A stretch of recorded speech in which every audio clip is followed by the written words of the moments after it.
Hello friend, आप सभी का स्वागत है अवजीत स्टडी पॉइंट चैनल में। आज की इस वीडियो में सीटेट दिसंबर 2024 एग्जाम के लिए सीडीपी की प्रीवियस ईयर क्वेश्चन पेपर की क्लास करने वाले हैं। सीटेट एग्जाम में 150 प्रश्न पूछे जाते हैं और इन 150 प्रश्न में आप देखेंगे लगभग 100 से 110 प्रश्न आपके प्रीवियस ईयर क्वेश्चन पेपर से ही पूछे जाते हैं। तो प्रीवियस ईयर पेपर आपका बहुत ज़्यादा इंपॉर्टेंट होता है। यह प्रीवियस ईयर क्वेश्चन पेपर की क्लास है और यहाँ पर कि अगर आप सीटेट दिसंबर 2024 एग्जाम देना चाहते हैं तो प्रीवियस ईयर क्वेश्चन पेपर आप लोग जरूर पढ़ लीजिए। ये देखिए आप यहाँ पे सामाजिक अध्ययन social science class 6 to 8 paper second है। इसी तरीके से आपको मैथ साइंस का भी मिल जाएगा। अगर आप प्राइमरी का चाहते हैं तो प्राइमरी का भी प्रीवियस ईयर क्वेश्चन पेपर मिल जाएगा। इसमें पूरे 2011 से लेकर के 2024 तक के जितने भी आपके सीटेट के पेपर हुए हैं सब आपके हैं। पूरे 14 साल का पेपर है। आंसर की के साथ है एक्सप्लेनेशन भी दिया गया है। वीडियो के नीचे डिस्क्रिप्शन बॉक्स में आपको एक लिंक मिलेगी। लिंक को क्लिक करना होगा, नाम मोबाइल नंबर फिल करना होगा और सिर्फ आपको 20 रुपये का पेमेंट करना होगा। जैसे आप 20 रुपये का पेमेंट करते हैं या प्रीवियस ईयर पेपर का जो पीडीएफ होगा वह डाउनलोड हो जाएगा। तो इसी तरीके से आप यहाँ पे देख सकते हैं मैथ साइंस का भी ले सकते हैं। इसमें देखेंगे सब सब्जेक्ट आपको मिलेंगे। यहाँ पर देख सकते हैं CDP, math science, Hindi, English, Sanskrit सभी सब्जेक्ट मिलने वाले हैं।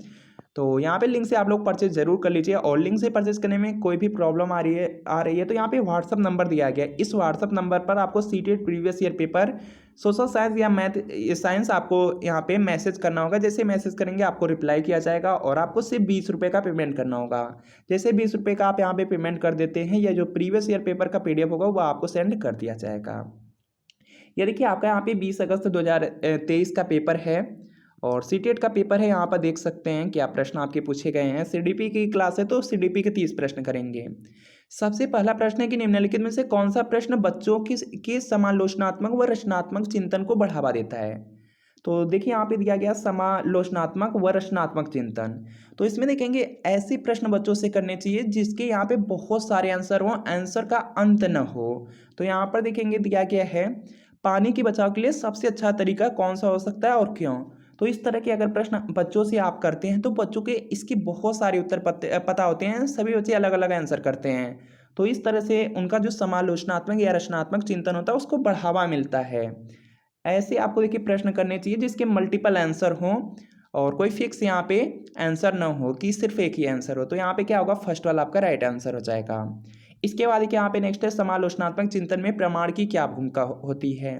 तो यहाँ पर देखिए इसका राइट आंसर हो जाएगा प्रमाण का तार्किक और सुनियोजित रूप से मूल्यांकन किया जाना चाहिए। जो समालोचनात्मक चिंतन होता है उसमें प्रमाण के लिए यहाँ पर होता है कि तार्किक और सुनियोजित रूप से मूल्यांकन कीजिए।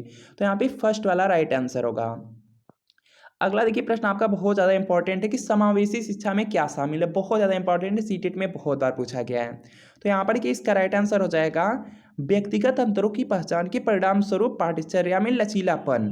तो यहाँ पर देखेंगे आपके ऑप्शन नंबर 4th में दिया गया है। 4th वाला आपका राइट आंसर हो जाएगा।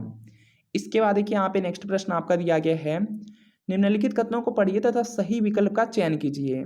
यहाँ पर देखिए आपको अभिकथन दिया गया, नीचे कारण दिया गया है और सही आंसर करना है।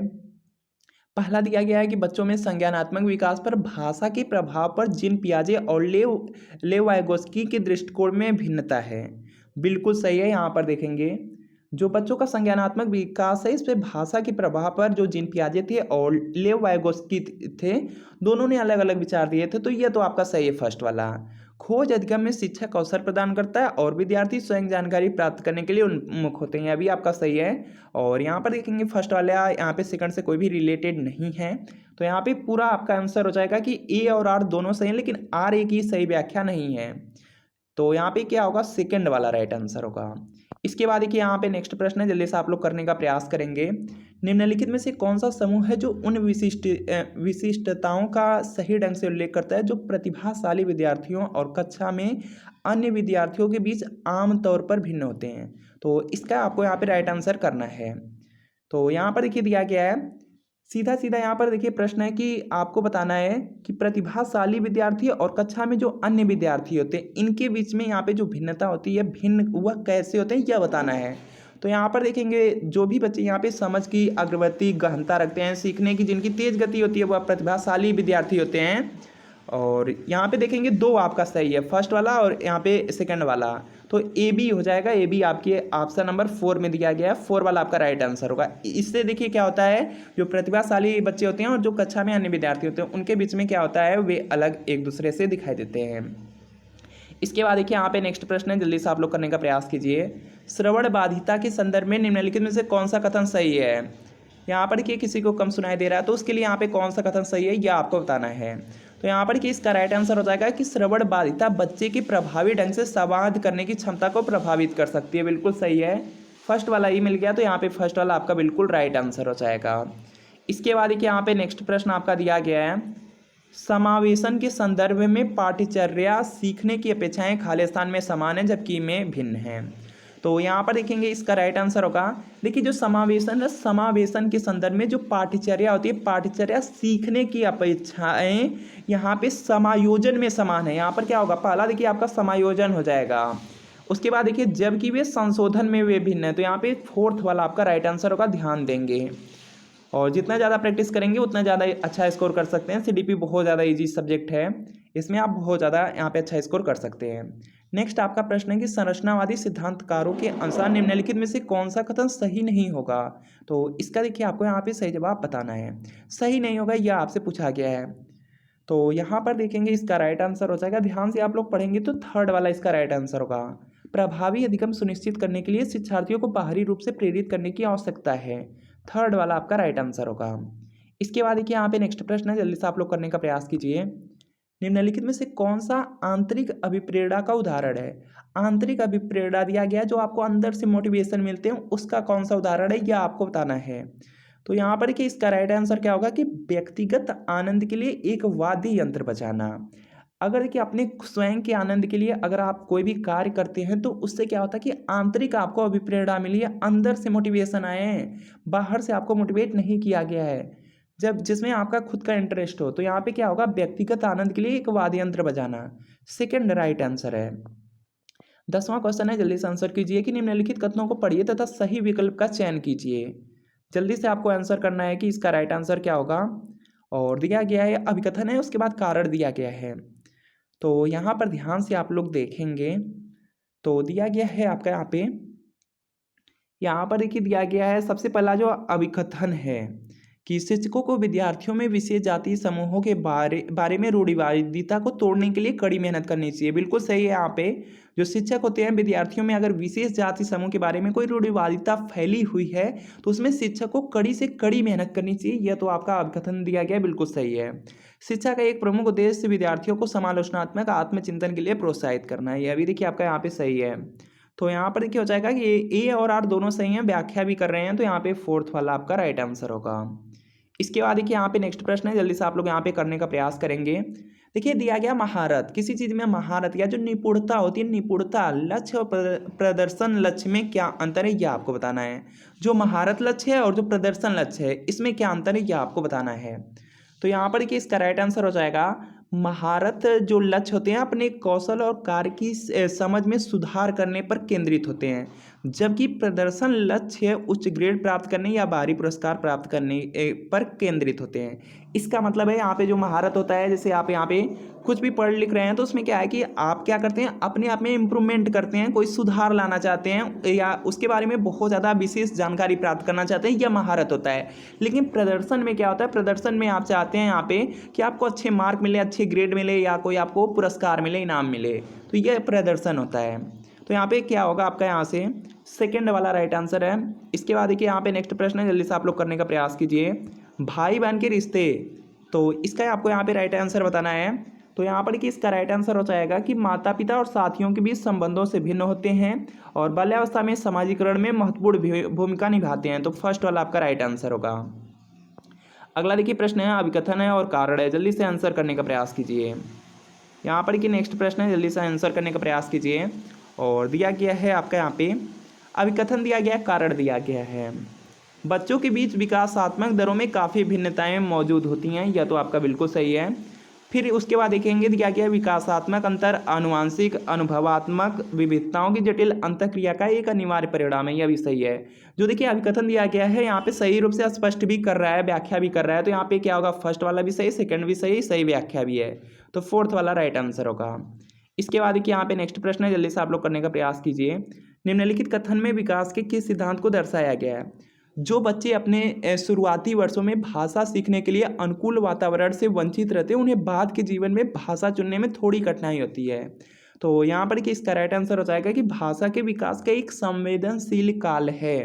तो यहाँ पर क्या होगा, फोर्थ वाला आपका राइट आंसर होगा। अगला देखिए प्रश्न है, जल्दी से प्रश्न की करने का यहाँ पे आंसर देने का प्रयास कीजिएगा। सबसे ज़्यादा इंपॉर्टेंट है, इससे रिलेटेड प्रश्न पूछे जाते हैं। यहाँ पर देखिए दिया गया, वह विद्यार्थी जो पठन वैकल्य से जूझ रहे हैं को पढ़ना सिखाया जा सकता है। तो यहाँ पर लिखेंगे इसका राइट आंसर हो जाएगा प्रणालीगत ध्वन्यात्मक प्रशिक्षण के माध्यम से। फोर्थ वाला आपका राइट आंसर होगा। इसके बाद देखिए यहाँ पे नेक्स्ट है कि बोध आधारित शिक्षण का जो अंतर्निहित सिद्धांत यह विश्वास है कि, तो यहाँ पर कि इसका आपको राइट आंसर करना है। और यहाँ पर देखेंगे इसका राइट आंसर हो जाएगा ऐसा करने के लिए एक सुविधाजनक वातावरण प्रदान किए जाने पर शिक्षार्थी ज्ञान का निर्माण कर सकते हैं। थर्ड वाला राइट आंसर होगा। अगला देखिए प्रश्न आपका यहाँ पर है, जल्दी से प्रयास कीजिए। जटिल समस्याओं से जूझ रहे अमन की समस्या समाधान कौशल विकसित करने में एक शिक्षक किस प्रकार मदद कर सकता है। तो यहाँ पर देखेंगे इसका राइट आंसर होगा उसे मंथन करने और विचार उत्पन्न करने के लिए प्रोत्साहित करके। तो फर्स्ट वाला आपका राइट आंसर होगा। अगला देखिए प्रश्न है, जल्दी से आप लोग यहाँ पे आंसर करने का प्रयास कीजिए। माध्यमिक कक्षाओं में अधिगम के लिए एक अनुकूल कक्षा का वातावरण खाली स्थान पर केंद्रित होता है।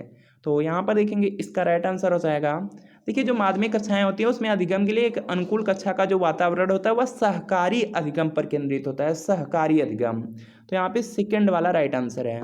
19वां प्रश्न है, जल्दी से करने का प्रयास कीजिए। लेव वाइगोत्स्की का मानना था कि विकास, तो यहाँ पर कि इसका राइट आंसर हो जाएगा कि यह सीधे सामाजिक संपर्क के परिणाम से होता है। तो फोर्थ वाला आपका यहाँ पे बिल्कुल राइट आंसर होगा, फोर्थ राइट आंसर होगा। पियाजे के अनुसार गुणात्मक रूप से 4 विभिन्न अवस्थाएं हैं। तो यहाँ पर देखेंगे इसका राइट आंसर हो जाएगा कि बच्चों के विकास के सार्वभौमिक पैटर्नों का जो प्रतिनिधित्व करती हैं। तो यहाँ पर फोर्थ वाला आपका राइट आंसर होगा। अगला देखिए प्रश्न है, जल्दी से करने का प्रयास कीजिए। निम्नलिखित में से कौन सी पियाजे के संज्ञानात्मक विकास के सिद्धांत की सीमा है। तो यहाँ पर देखेंगे इसका राइट आंसर होगा वह संज्ञानात्मक विकास पर संस्कृति और सामाजिक कारकों के प्रभाव को ध्यान में नहीं रखता है। फोर्थ वाला राइट आंसर है। अगला देखिए प्रश्न फिर से आपका यहाँ पे अभिकथन और कारण से रिलेटेड है, जल्दी से आप लोग यहाँ पे करने का प्रयास करेंगे। दिया गया है आपका यहाँ पर देखिए दिया गया है कि प्रत्येक वर्ष लता जो कि कक्षा यहाँ पर देखेंगे कक्षा 7 की शिक्षिका है। प्रत्येक वर्ष लता जो कि कक्षा 7 की यहाँ पे शिक्षिका है, उनके क्षेत्रों में करियर पर चर्चा करने के लिए एक महिला गणित प्रोफेसर और एक पुरुष नर्स को अपनी कक्षा में आमंत्रित करती है। यह तो यहाँ पर दिया गया है, यह तो आपका बिल्कुल सही है। यहाँ पर देखेंगे जो आपका अभिकथन दिया गया, अभिकथन तो आपका यहाँ पे सही है। कारण दिया गया है लैंगिक अंतर जन्मजात और समाज के माध्यम से अधिगृहित नहीं है। तो यहाँ पर देखेंगे फर्स्ट वाला सही हो जाएगा। और यहाँ पे जो कारण दिया गया, कारण आपका गलत है। तो फर्स्ट आपका राइट आंसर होगा। इस तरह के प्रश्न अगर आप डेली करेंगे, थोड़ा सा यहाँ पे अच्छी तरीके से करने का प्रयास करेंगे तो आपको भी धीमे धीमे समझ में आने लगेंगे। और 23वां प्रश्न आपका दिया गया है, एक प्रगतिशील कक्षा में विद्यार्थी। तो यहाँ पर देखेंगे, देखिए यहाँ पर प्रगतिशील कक्षा दिया गया है। प्रगतिशील कक्षा में सबसे तो पहला है कि आपका यहाँ पे बच्चे जो होते हैं वह अधिक से अधिक प्रश्न पूछते हैं। तो पहला तो यहाँ पे गलत दिया गया है। शिक्षक से प्रश्न पूछते हैं, बिल्कुल सही है। प्रगतिशील कक्षा होगी तो बच्चे शिक्षक से प्रश्न पूछेंगे, एक दूसरे से भी प्रश्न पूछेंगे, स्वयं से भी प्रश्न पूछेंगे, उसमें प्रश्नों की संख्या अधिक होती है। तो यहाँ पे BCD हो जाएगा। थर्ड वाला आपका राइट आंसर होगा, याद रखेंगे प्रगतिशील कक्षा के बारे में। इसके बाद देखिए यहाँ पे नेक्स्ट है, पुल्लिंग या स्त्रीलिंग होने से जुड़ी अपेक्षाओं को यहाँ पे खालिस्तान कहा जाता है और इन्हें खालिस्तान सीखा जाता है। तो यहाँ पर देखेंगे इसका राइट आंसर होगा, देखिए जो पुल्लिंग या स्त्रीलिंग होने से जुड़ी जो अपेक्षाएं होती हैं उनको जेंडर भूमिकाएं कहते हैं और इन्हें बाल्यावस्था की सभी अवस्थाओं को लेकर वयस्कता में भी सीखा जाता है। तो यहाँ पर फर्स्ट वाला आपका राइट आंसर होगा। इसके बाद देखिए 25वां प्रश्न की बुद्धि के संदर्भ में निम्नलिखित में से कौन सा दृष्टिकोण शिक्षार्थियों के बीच विविधता के सम्मानपूर्ण विचार का समर्थन करता है। तो यहाँ पर देखिए इसका राइट आंसर होगा, देखिए जो आपका यहाँ पे बुद्धि होती है वो आपका यहाँ पे बहुआयामी है और समय के साथ बदल सकती है। तो यहाँ पर क्या होगा, फोर्थ आपका राइट आंसर होगा। फोर्थ आपका बिल्कुल राइट आंसर होगा। इसके बाद देखिए यहाँ पे 26वां प्रश्न है कि निम्नलिखित में से किसने सामान्य बुद्धि की अवधारणा की आलोचना की और बुद्धि का एक वैकल्पिक सिद्धांत प्रस्तावित किया। तो यहाँ पर देखिए इसका राइट आंसर होगा, हार्वर्ड गार्डनर ने दिया था। तो सेकंड राइट आंसर है। अगला देखिए प्रश्न है कि लॉरेंस कोहलबर्ग के सिद्धांत की आलोचना कैरल गिल्गन द्वारा। तो तो यहाँ पर देखिए इसका राइट आंसर हो जाएगा नैतिक तर्क में लैंगिक भिन्नताओं की उपेक्षा करने के लिए किए थे। तो यहाँ पर आपका फर्स्ट वाला राइट आंसर है। अगला देखिए प्रश्न है, जल्दी से करने का प्रयास कीजिए। एक शिक्षिका अपने विद्यार्थियों को अधिसंज्ञानात्मक कौशल विकसित करने में मदद करना चाहती है। निम्नलिखित में से कौन सी रणनीति सबसे प्रभावी होगी यह बताना है। तो यहाँ पर कि इसका राइट आंसर हो जाएगा कि विद्यार्थियों को प्रोत्साहित करना कि वे स्वयं अपने अधिगम पर चिंतन करें और अपनी प्रगति का मूल्यांकन करें। तो सेकंड वाला बिल्कुल इसमें राइट आंसर होगा। 29वां प्रश्न है, अभिकथन और कारण से यह, और जल्दी से इसमें भी आपको यहाँ पे आंसर बताने हैं कि इसका राइट आंसर क्या होगा। दिया क्या है कि शिक्षकों को संकल्पना को मजबूत करने के लिए विद्यार्थियों को अपने स्वयं की संकल्पना के उदाहरणों और गैर उदाहरणों की पहचान करने के लिए कहना चाहिए। यह तो आपका बिल्कुल सही है। अभिकथन दिया गया, अभिकथन आपका सही है। उदाहरणों के बारे में सोचने से संकल्पना को मजबूत किया जाता है, जबकि गैर उदाहरण विद्यार्थियों को भ्रमित करते हैं। बिल्कुल गलत है। यहाँ पर देखिए यह गलत हो जाएगा। यह देखेंगे एक दूसरे से उल्टा भी कहा गया है, तो यहाँ पर देखिए क्या होगा, आपका सेकंड वाला गलत हो जाएगा। तो यहाँ पे फर्स्ट सही है और परंतु आर आपका क्या है, गलत है। तो यहाँ पे एक आपका राइट आंसर है। इसके बाद देखिए यहाँ पे नेक्स्ट प्रश्न है, लास्ट प्रश्न है। अधिगम की सामान्य सिद्धांत बताते हैं कि विद्यार्थी बेहतर रूप से इससे सीखते हैं यदि शिक्षक। तो यहाँ पर देखिए इसका राइट आंसर हो जाएगा कि पहले अवधारणा का संपूर्ण रूप से परिचय दे, फिर उसकी बारीकियों पर आएँ। तो यहाँ पे थर्ड आपका राइट आंसर होगा। तो फ्रेंड आपको बताना है कि इन 30 प्रश्नों में कितने प्रश्न आपके बिल्कुल सही हुए हैं, या कमेंट आप लोग जरूर कीजिएगा। और यह देखिए सीटेट दिसंबर 2024 एग्जाम के लिए प्रीवियस ईयर पेपर है, सोशल साइंस का है। पूरा 2011 से लेकर के 2024 तक का पूरे 14 साल का पेपर आंसर की के साथ एक्सप्लेनेशन के साथ मिल रहा है। वीडियो के नीचे डिस्क्रिप्शन में लिंक है, लिंक क्लिक करना है, नाम मोबाइल नंबर फिल करना है, से 20 रुपये का पेमेंट करना है। जैसे 20 रुपये की पेमेंट करेंगे या PDF डाउनलोड हो जाएगा। इसके अलावा यहाँ पर देखिए लिंक से परचेज करने में कोई भी प्रॉब्लम आ रही है, इस व्हाट्सएप नंबर पर मैसेज कर सकते हैं। और आपको इस पर सीटेट प्रीवियस ईयर पेपर यहाँ पे 2011 से लेकर के 2024 सोशल साइंस या मैथ साइंस लेकर के मैसेज करना है। जैसे मैसेज करेंगे रिप्लाई किया जाएगा, 20 रुपये का पेमेंट करना होगा, और यह जो प्रीवियस ईयर पेपर का PDF होगा वो आपको सेंड कर दिया जाएगा। तो मिलते हैं फ्रेंड नेक्स्ट वीडियो में।